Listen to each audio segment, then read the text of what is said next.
Une mission de l'Union européenne et de la France est arrivée mercredi à Conakry. Son objectif, éliminer les munitions anciennes et dangereuses de la ville de Kankan, sécuriser le site et prévenir tout risque pour les populations. Cette mission s'inscrit dans la continuité de deux précédentes campagnes de dépollution pyrotechnique menées en 2014 et 2016. À Kindia, plus de 600 tonnes de munitions dispersées dans la zone et détenues par les populations avaient pu être neutralisées. Alceni Bari, Yacouba Traoré pour plus de détails. C'est une nouvelle opération de destruction d'anciens stocks de munitions. Elle va démarrer le 22 octobre 2018 et s'étendra sur 40 jours. Elle s'inscrit dans la continuité de la campagne de dépollution pyrotechnique de Kindia de 2014 en 2016, avec la destruction de plus de 600 tonnes de munitions. Elle vise donc à éliminer les anciennes mines, sécuriser le site et prévenir tout risque pour les populations riveraines.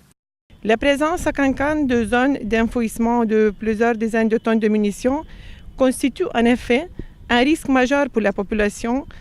La colonisation de ces zones dans la ville même de Kankan et les activités menées dans leur alentour font de ces zones des sites prioritaires à sécuriser. L'opération est financée par l'Union européenne et la France à hauteur de 15 milliards de francs guinéens. La Guinée doit s'acquitter du côté logistique. Cette opération doit également bénéficier d'un appui majeur de la partie guinéenne pendant toute sa durée, avec la mise à disposition des engins nécessaires, le soutien en carburant et en matériel divers, la mobilisation des démineurs et du personnel de soutien guinéen, comme pompiers, génie service. Cette campagne est conduite donc par la sécurité civile française avec l'appui des forces armées guinéennes et les services de protection civile. Les autorités militaires invitent la population de Kankan à une franche collaboration. C'est le lieu de réaffirmer la disponibilité totale du ministère de la Défense nationale à travers ses services techniques à tout mettre en œuvre pour la réussite de votre mission. Aussi, nous profitons de l'occasion pour solliciter l'engagement de la population sur place à soutenir votre travail en respectant les différentes consignes de sécurité sur zone. A noter qu'en début du mois d'octobre, 80 officiers issus de l'armée et de la protection civile avaient bénéficié d'une formation de 10 jours, formation assurée par la sécurité civile française. Les travaux de l'Association africaine de l'eau s'achèvent à Conakry. Les participants, très nombreux, ont pu échanger durant 3 jours sur les modèles qui peuvent amener leur état respectif à une bonne gestion de l'eau et à un assainissement efficace. Djibril Ba, Ibrahima Souma, pour plus de détails. L'eau occupe une place de choix pour la survie de l'être humain. De nos jours, sa gestion devient une préoccupation mondiale. En Afrique, quelques États se sont constitués en association pour définir au moment opportun un schéma directeur sur la gestion de leurs eaux. D'où cette rencontre à Conakry des membres de l'Association africaine de l'eau. Et aussi, il y a eu des termes assez intéressants aussi, comme je le disais, liés à la gestion commerciale. Et liés à la gestion commerciale pour permettre à nos entités d'avoir les meilleurs indicateurs de gestion et aussi permettre vraiment aux collaborateurs de rentabiliser le secteur dont nous avons la charge de la gestion. Les participants routiers ont apprécié l'atmosphère qui a prévalu ces 3 jours de formation. Donc nous avons beaucoup appris, on a même parlé des modèles qu'il faut adopter pour nos sociétés d'eau d'Afrique. J'ai été vraiment satisfait de cette formation, j'ai appris beaucoup. Je pense que du retour au pays, on pourra mettre en exergue tout ce que nous avons appris ici à Conakry. Plusieurs thématiques ont été abordées durant ce séminaire. L'invite a été faite donc aux États membres de l'Association africaine de l'eau de mettre en pratique les enseignements reçus à Conakry. Je vous invite à utiliser à bon escient les enseignements acquis au cours de ce séminaire pour plus d'efficacité et d'efficience dans la gestion de nos sociétés d'eau et d'assainissement. Depuis 1980, cette association existe avec une autre appellation, l'Union africaine des distributeurs d'eau.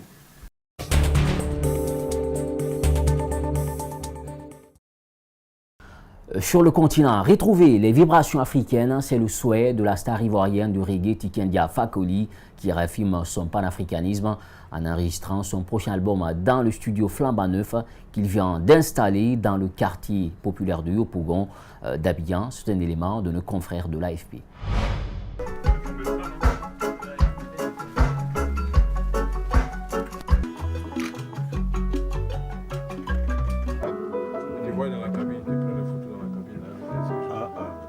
premier et le deuxième album ont été enregistrés ici avec des musiciens ivoiriens. Et après, j'ai fait la Jamaïque 4 fois. Je suis allé en France, j'ai enregistré en France une fois. J'ai enregistré en Angleterre une fois. Ça va? Et puis là, j'ai envie de retrouver le son reggae africain. Et c'est pourquoi je suis venu ici. C'est vraiment un choix artistique.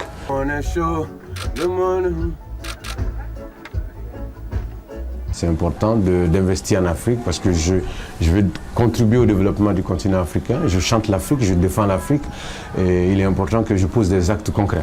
Tout le monde parle des États-Unis, tout le monde parle de l'Europe, de leurs forces. Mais ils sont forts parce qu'ils sont nombreux et ils ont mis leurs forces, les différentes forces ensemble. Et c'est ce qu'il faut à l'Afrique. Quand on sera ensemble, les 54 pays ensemble, les États-Unis d'Afrique ou bien l'Union africaine, concret, on gagne tous les combats.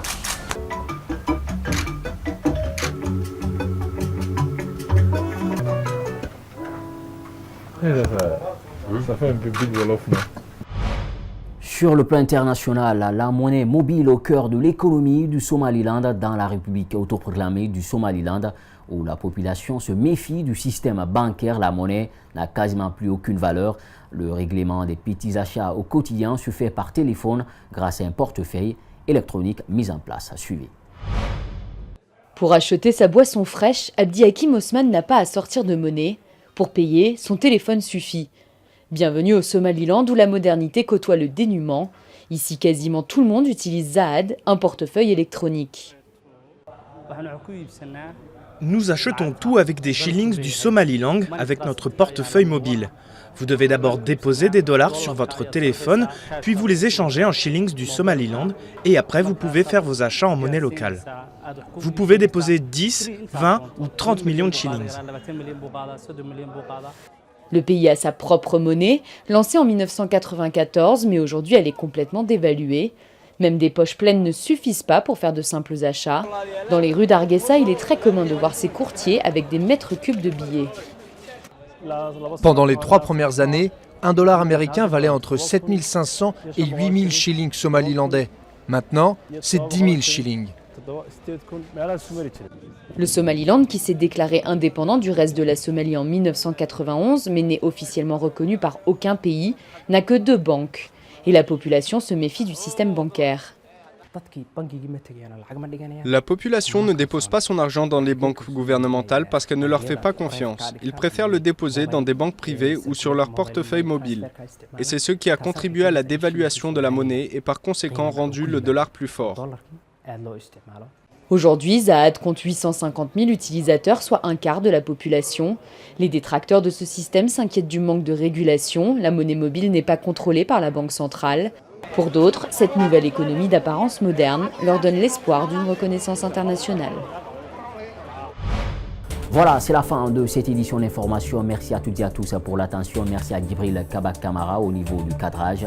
À la régie, il y avait Nalay Sidibé, Mafata Sanou et Lamine Sidibé. Portez-vous bien. Où que vous soyez, restez avec Espace TV car le meilleur reste à venir. Au revoir.